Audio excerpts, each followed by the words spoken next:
in the Shan Hills of Burma, close to the China border, there's a leper colony, almost completely isolated from the outside world. But its fame has spread beyond the mountains and across the frontiers. And the people come, walking often for weeks and months. They're outcasts, not permitted to live among their fellow men, because they are lepers and children of lepers.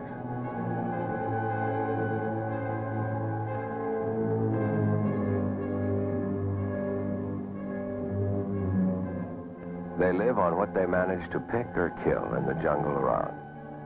Berries, insects, wild plants. Huts made of branches help protect against the monsoon rains and chill mountain nights.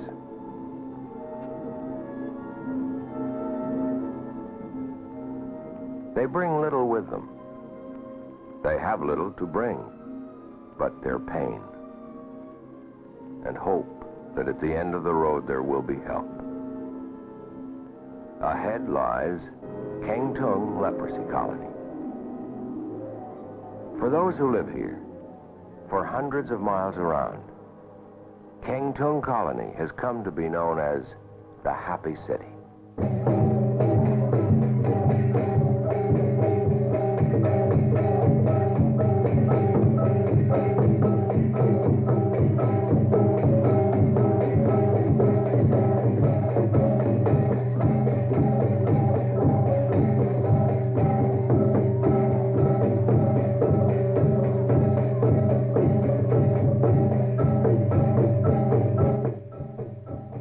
I had traveled this road before. Now I was returning to a people and a place like no other in the world. What I will tell you of this place is true. What you see is what I saw, heard, felt.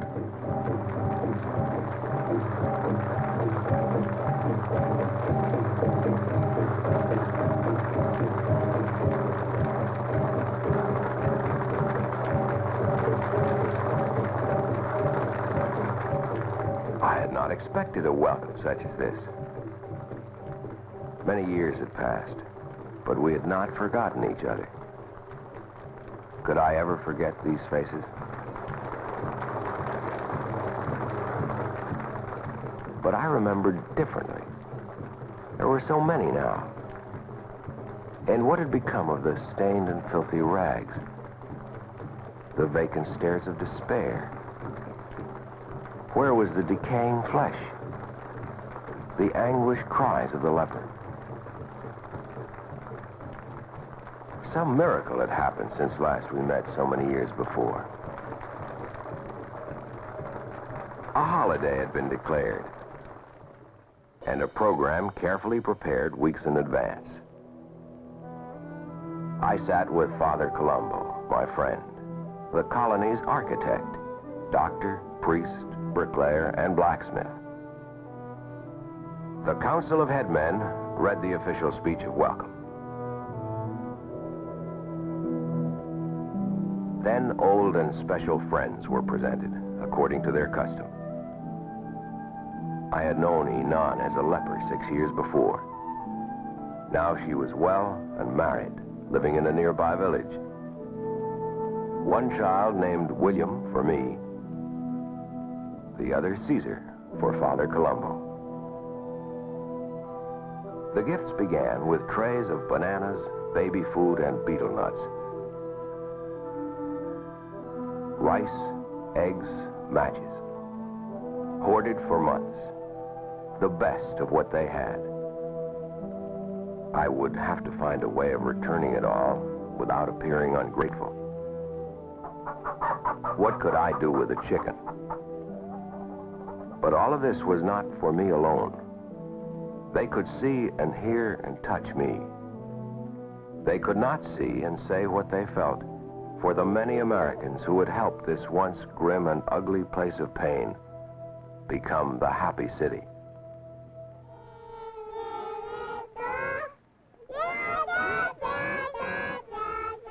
The show began with the children. Children of lepers. Most of them born here in the colony. But leprosy will not invade these healthy little bodies if he can help it.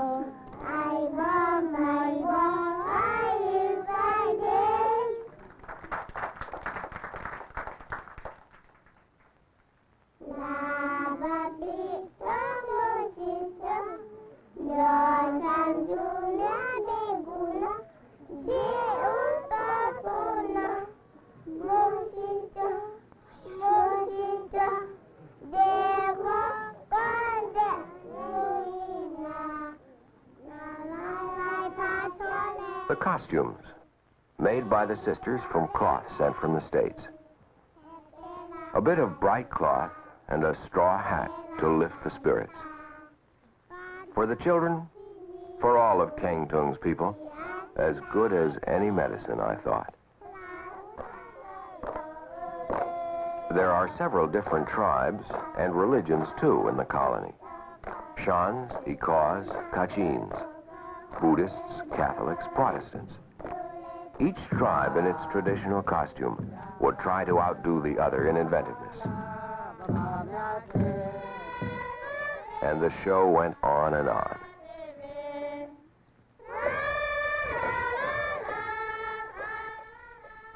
Father Colombo brought in the bullocks which had been fattened for the feast. Once or twice a year, he's able to provide meat for the colony. They were tied where all could see and admire them for a few hours and sympathize with their inevitable end. 2 bullocks will provide a few ounces of meat for each of the 1,500 people of Keng Tung Colony. Nothing will be left. Everything is eaten, including the skin. Meat is a luxury in a place where there's usually not even enough rice to go around. The colony depends completely on rice for its sustenance. The problem of providing sufficient food for survival is one he faces daily. The feast was soon underway. I wondered how long they had been on short rations saving for all of this. I marveled at the way they looked. Pa Shen was a pretty girl by anyone's standards, yet she was a leper. I worried about Father Colombo. He looked so tired, but it would be useless to say, take care of yourself. There was no self.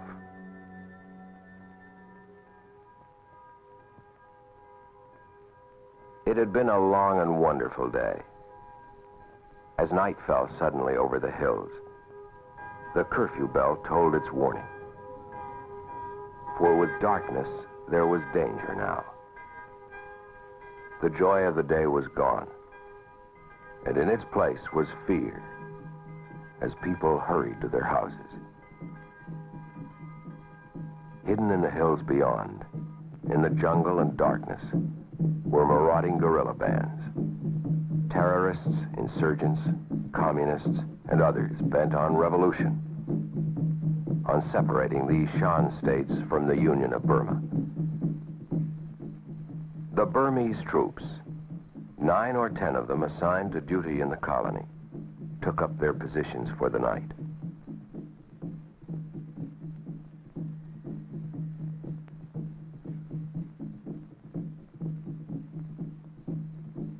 Father Colombo secured the doors.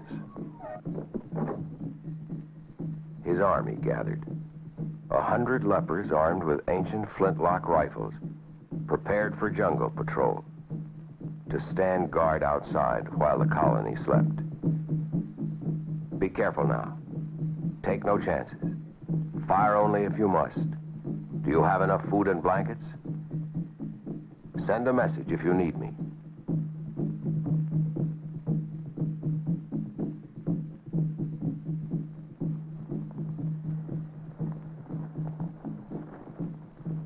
I watched the valiant little detachment move out to watch and wait for the enemy. There were mornings when they did not all come back.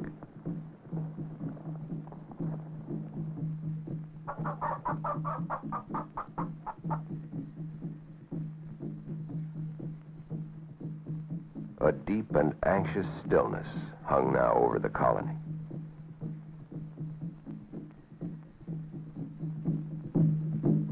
Colombo's army took up positions in the jungle. But what could guerrillas want from lepers?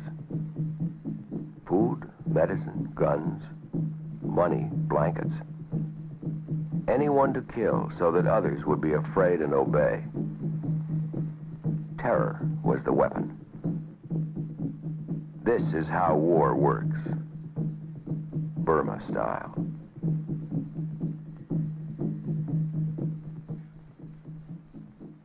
At midnight, Father Colombo made his rounds to see that all was well. That this place should have to face terror from without. What strange irony, I thought. In the morning, we walked through the colony. There were so many new things he wanted me to see. New families to meet. Look at this face, he would say. It was so distorted a year ago, you wouldn't have recognized it. Isn't it marvelous what the new leprosy drugs can do? Look at her face. Wonderful improvement. But I wish we'd been able to do something sooner. He was so proud of their progress, of life returning to paralyzed hands, of the children. He was proud of the way they had learned to work. Timber for building must be soaked for a year or more before it can be used. The soaking discourages termites and other insects which would quickly destroy a building. The men are paid for their work. It's not really necessary, and the amount is very small. But Father Colombo believes that it is important in maintaining morale, in helping them feel less like outcasts and more like useful, needed, honest workmen.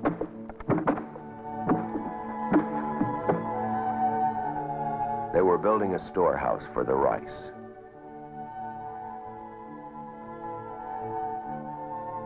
Colombo, the master carpenter and patient teacher, providing strength and experience where it was needed, teaching a craft to a people who knew little more than how to build a bamboo hut when they came here,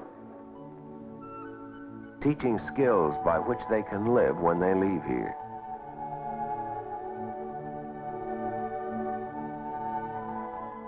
From a nearby lake comes the mud to make bricks.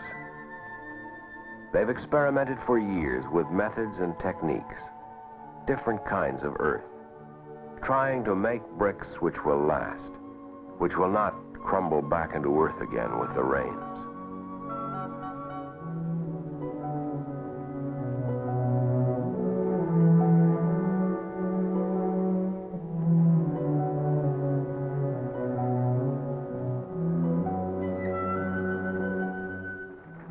As important as what they are accomplishing is the fact that the will to learn, to work, to build has been given to a people often without even the will to live when they came here.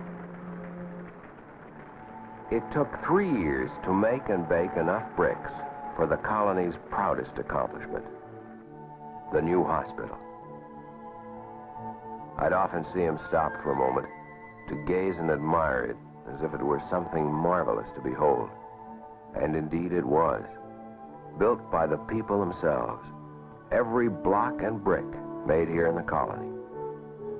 The money from America, the work by the lepers. Cooperation. For 15 years he had operated outside under the sun, because there was no shelter clean enough and with light enough for surgery, and no means of building one. Now at last there was an operating room and a proper table to lay a patient on. He had trained the sisters himself to assist at all kinds of surgery. This was a simple appendectomy.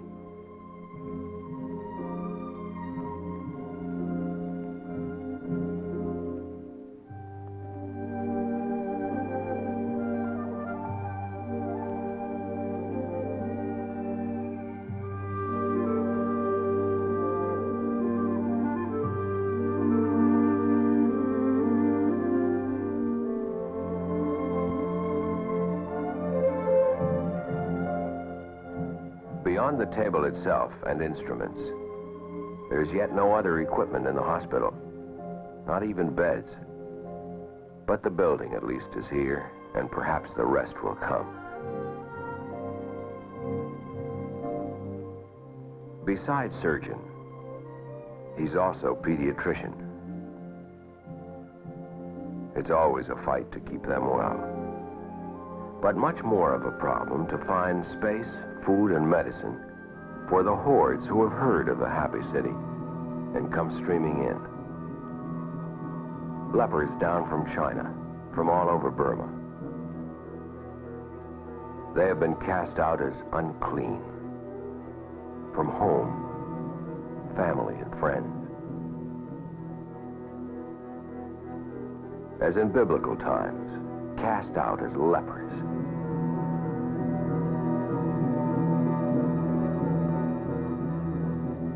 These, only a handful of the 12 million forgotten, hidden, uncared for lepers in the world today who can be cured. He would take care of them all if he could. Where have you come from?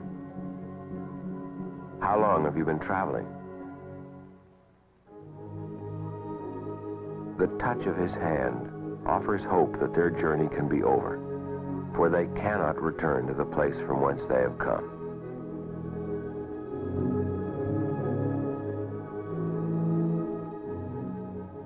Feed them, sister. Find them someplace to sleep for tonight. We'll have to see what can be done.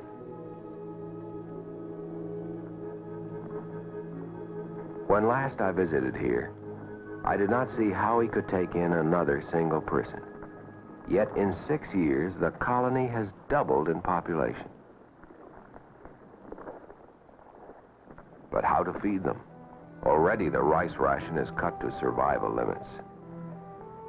How to cure them? What to do? So little to do with. Somehow he manages, takes care of them all, and Keng Tung flourishes. They gathered on the porch of the dispensary the next morning and waited.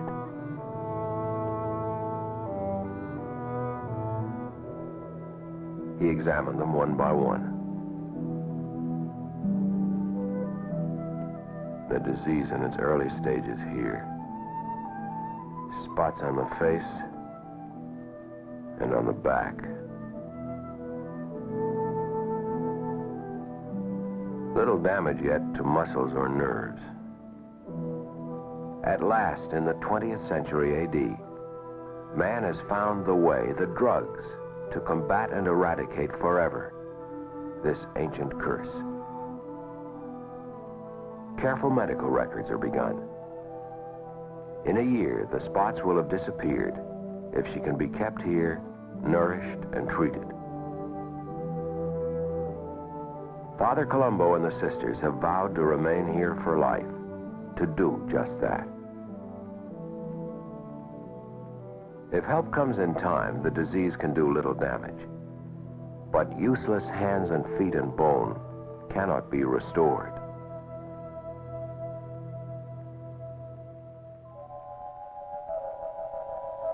Among the newcomers is one addicted to opium. The poppy grows freely in this part of Asia. The tiny pasty ball of raw opium is heated and placed in the pipe.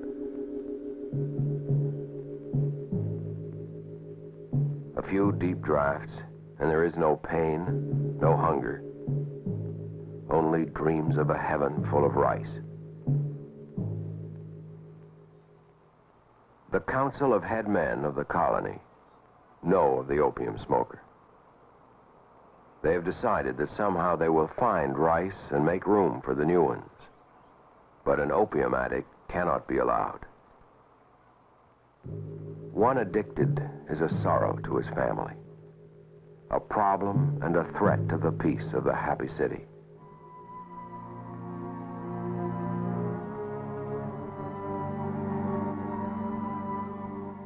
But I can stop any time, they always plead. You can't do it by yourself. It's impossible. I'll help you if you'll try. Otherwise, you must leave. Pan knows what lies ahead.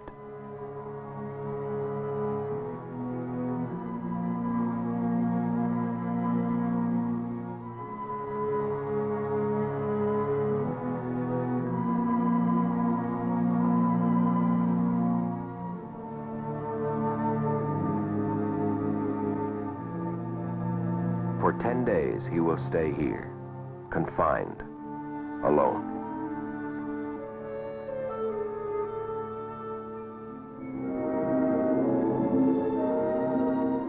Days of struggle, of torture, of mental and physical pain almost beyond imagining.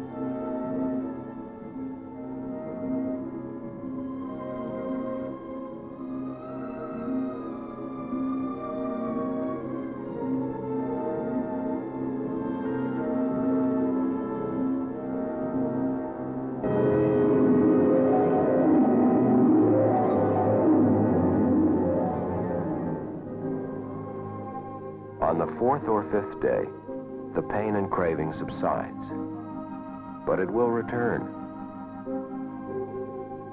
Understanding and mild sedatives will help him through what is to come. And he will triumph, as have the others who have gone before him. There is a new home for children, which was not here when last I knew this place. His recreation is a few minutes each day with the baby.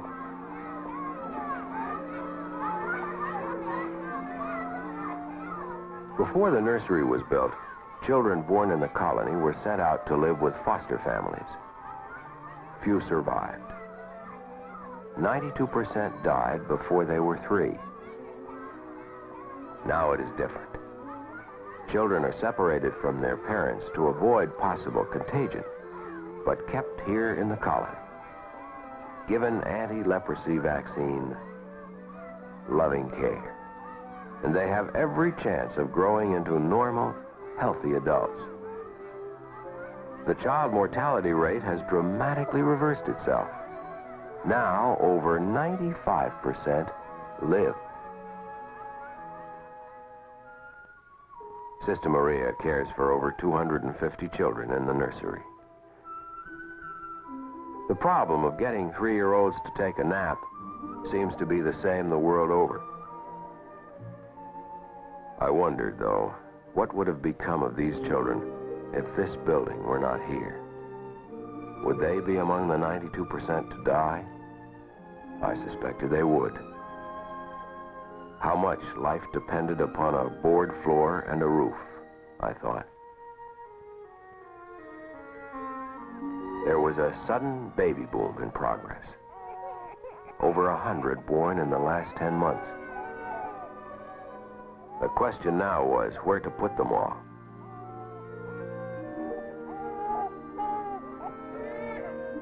The new nursery already hopelessly inadequate.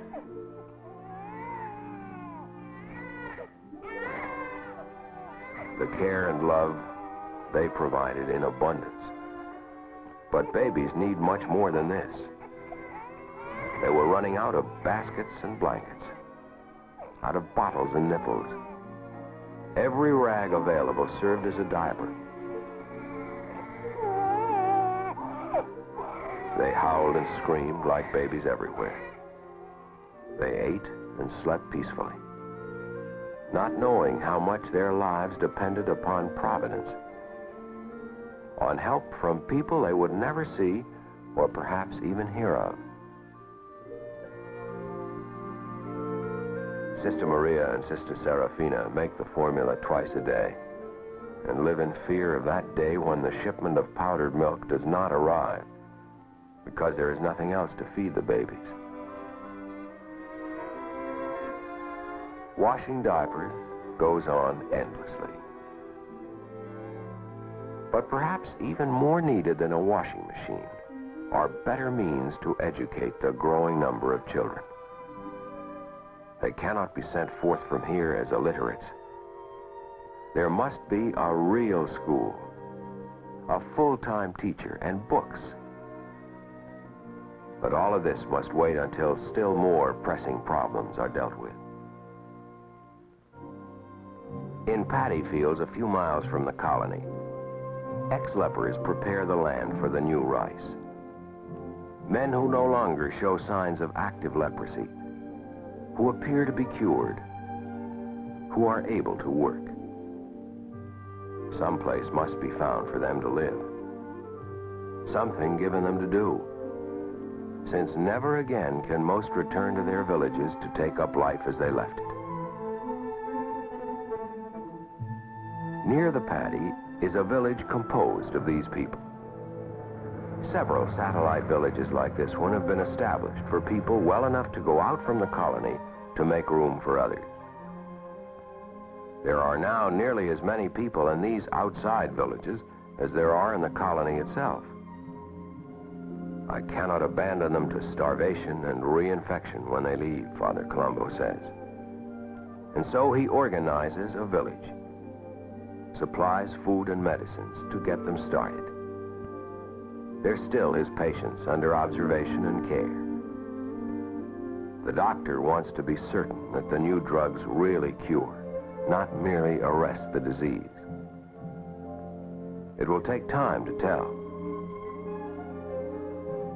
Besides the colony and these satellite villages, Dr. Colombo also cares for the people of the town of Kengtung, which is the capital and market center for this whole vast area of the eastern Shan states. Every morning at 7, he visits the dispensary. The people arrive before daybreak and crowd the examination room. There is the usual malaria, malnutrition, a variety of tropical diseases and disorders.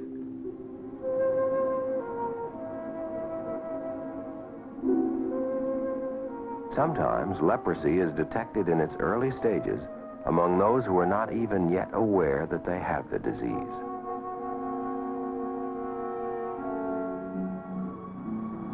In Kengtung town, there are many things to look after.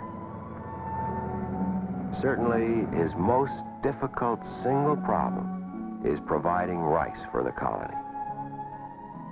There is a bit of help from the government, but hardly a tenth of what is needed.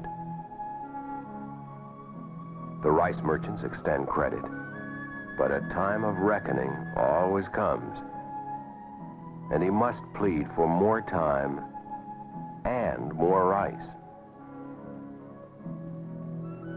He borrows money from one merchant to pay another, robs Peter to pay Paul. He said to me one day, "If they ever all catch up with me, I'll spend the rest of my days in jail." But for another reason, this is a real possibility.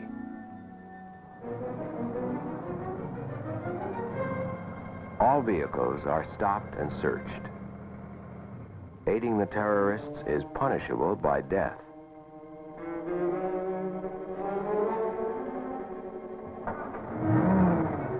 The area is a war zone. Bullock carts constantly smuggle food and arms to the insurgents. Villagers who are now considered insurgents have been his friends for years. They need him too. He treats them. But this is treason.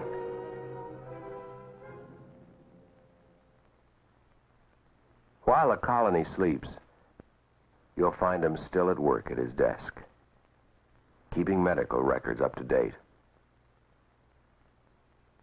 Always studying. He learned medicine in this room.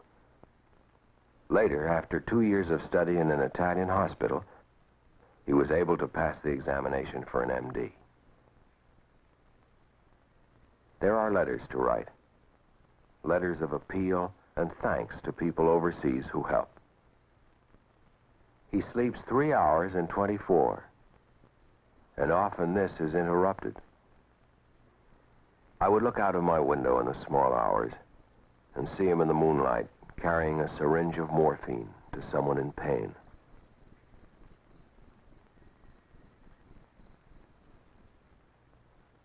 Threats from the insurgents continued, sometimes dramatic. One letter contained a bullet, which meant there would be killing. A feather, which said it would be quick. The charcoal was obvious. The colony would be burned to the ground unless demands for money and food were met.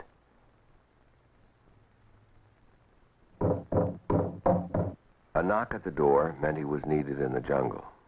Someone was hurt.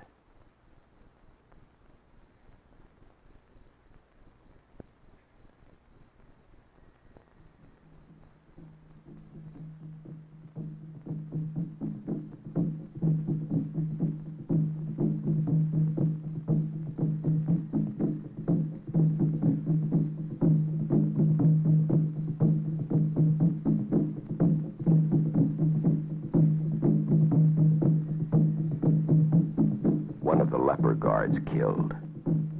2 insurgents captured.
There were several funerals during my days here. Grief and a terrible sense of loss would descend upon us all. Each life here was desperately fought for and hard won. This was not the way to see one end. His grief was greatest of all, for they were his children.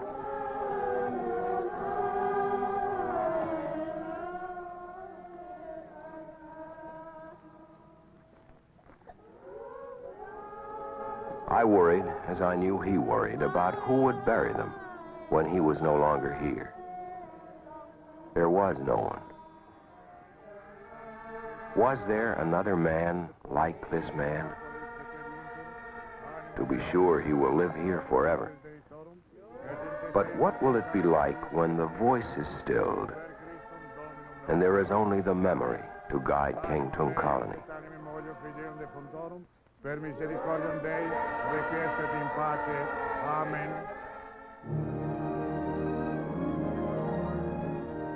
When the time came, I wasn't quite ready to leave.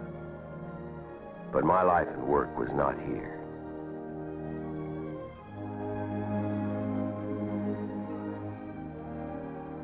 My 2 weeks were over. I might never return. I knew it. They knew it, and we wished it were not so.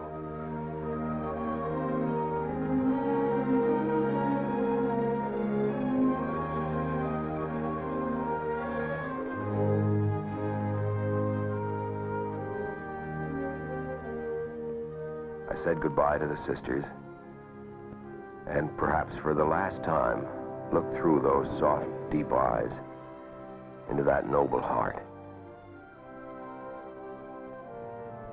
I was leaving the happy city, but I would carry its joy and sadness with me always. And I hoped something of the spirit of Colombo of Kangtung.